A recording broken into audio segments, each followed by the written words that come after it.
Passamos a apresentar os 4 Evangelhos, Revelação da Revelação, Jean Baptiste Rustin. Narração, Paulo de Moraes.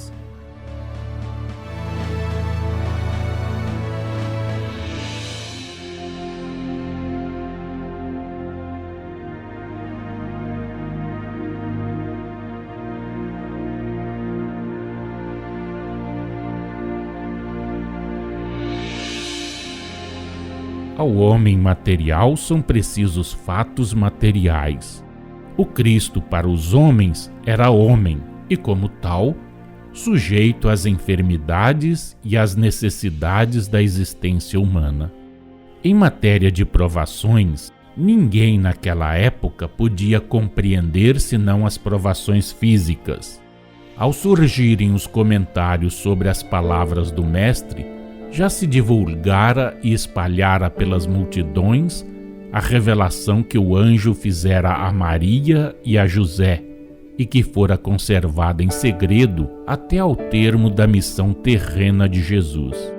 Diante da revelação da sua origem, tida em geral segundo a letra por miraculosa, divina, dada a qualidade que a mesma revelação lhe atribuiu de Filho de Deus, diante da sua vida de perfeita pureza e dos milagres que realizara, da sua ressurreição e da sua ascensão, difundiu-se a crença na sua divindade. Como homem, Jesus, para os apóstolos e discípulos, estava sujeito às necessidades da existência humana, às tentações do demônio, mas era ao mesmo tempo, por efeito das impressões que lhes produzira sua missão terrena, um grande profeta. Em consequência das novas impressões que receberam depois de fim dessa missão, passaram a considerá-lo maior do que todos os profetas que até então a terra conhecera, a considerá-lo o Filho de Deus, partilhando, portanto, da divindade do Pai. Suscetível de ser tentado, fora-o, pensavam todos, e triunfara. De considerarem o que não passara de um ensinamento como sendo o resumo do que sucedera durante a ausência de Jesus entre ele e o demônio, como sendo a súmula de fatos materiais e reais de que o Mestre participara, veio a ideia de um diálogo que se devera ter travado entre os dois. Se é certo que das palavras de que usou Jesus se apagara a lembrança na memória dos homens, certo é também que o pensamento, a substância do ensino dado se haviam conservado. Para reconstituírem o diálogo de acordo com esse pensamento, com o objetivo da lição, os apóstolos e discípulos recorreram às Escrituras. Confrontai as palavras que há pouco vos revelamos, pronunciadas por Jesus, com a versão que se criou sob a influência das tradições e dos comentários, e vereis que o sentido, o fundo, o pensamento são idênticos, que a alegoria, tomada ao pé da letra pela maneira por que foi apresentada e que no futuro seria compreendida espiritualmente pela inteligência, encerra o ensino de Jesus, mas transformado num fato material, o da tentação real feita pelo demônio ao Cristo, que, tendo sofrido essa prova, dela soubera triunfar como homem e Filho de Deus. A transportação de Jesus para o cimo de uma alta montanha, depois para o pináculo do Templo de Jerusalém, e a fome que lhe atribuíram foram a consequência dos comentários.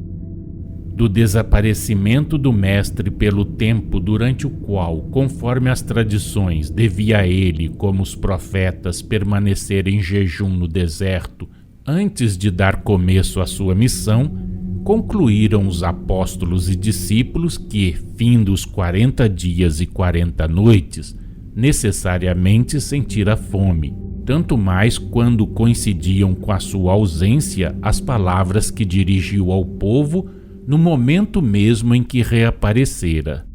Aplicando materialmente a Jesus essas palavras, calcularam os apóstolos e discípulos que forçosamente o demônio o transportara a 2 lugares elevados.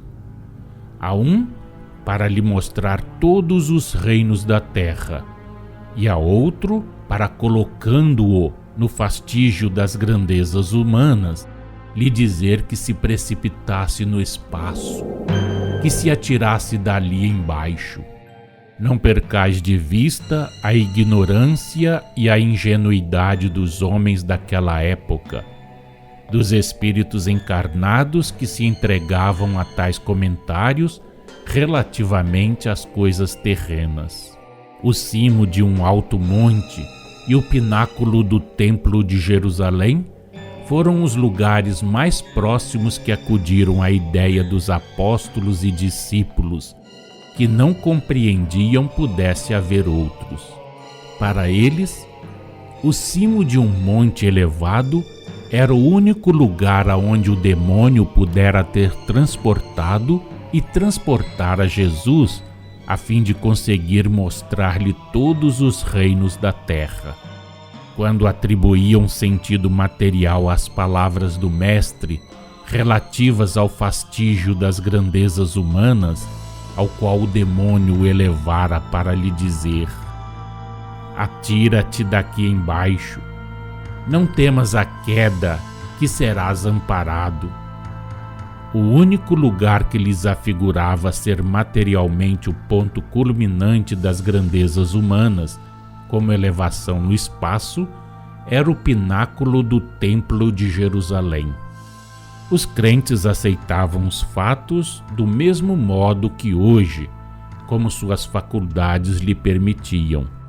Os incrédulos os rejeitavam, como ainda os rejeitam, sem mais investigações. Dissemos e repetimos: não censureis que haja sido assim, porquanto a crença numa tradição material teve sua razão de ser. O que se deu devia dar-se na marcha dos acontecimentos. Tudo está previsto, tudo sucede por efeito da lei universal que governa o mundo no caminho do progresso, sendo o desenrolar dos fatos, bem como as interpretações humanas, acordes com o estado das inteligências e as necessidades de cada época. O homem, todavia, dispõe do livre-arbítrio, e Deus sabe que uso ele fará desse dom, porquanto o que para vós constitui o passado, o presente e o futuro, se acha sempre e por toda a eternidade patente aos olhos do Senhor.